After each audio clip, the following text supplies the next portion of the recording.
story in the world right now.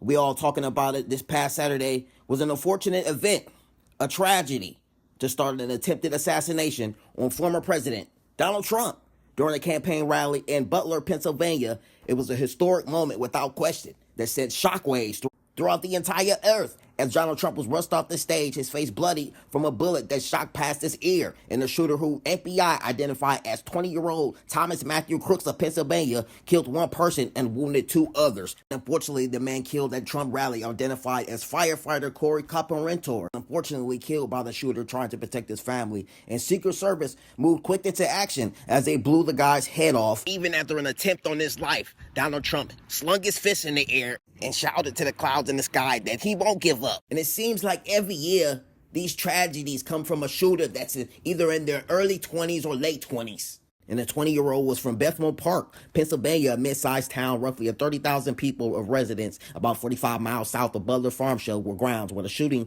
He looks like a disturbed, troubled kid. Former classmates stated that he was bullied back in school. And that's the problem, parents. It starts at home. When you see that your children are dealing with mental issues and, going to school and being bullied, you have to step on it now. You have to pull a plug on the situation now. Don't brush it off to the side and say they're almost 18. Do it right now.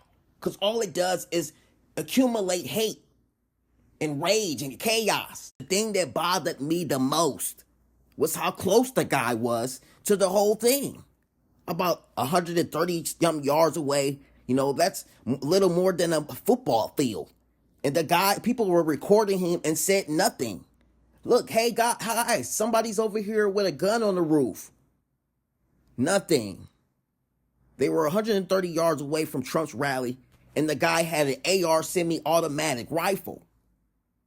But where was the security? Where was the scouts? This is the most devastating day in American history in a long time. This doesn't make the first time at an assassination attempt. Donald Trump survived. We certainly don't need another assassination this country doesn't need to deal with.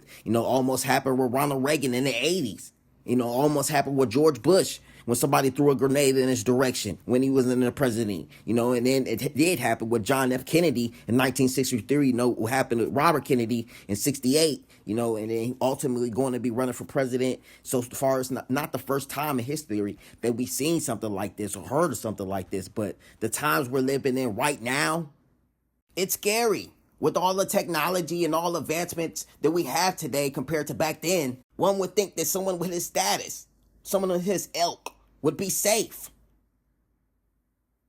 And then, if anything, this has impacted Donald Trump's chances at winning the next election.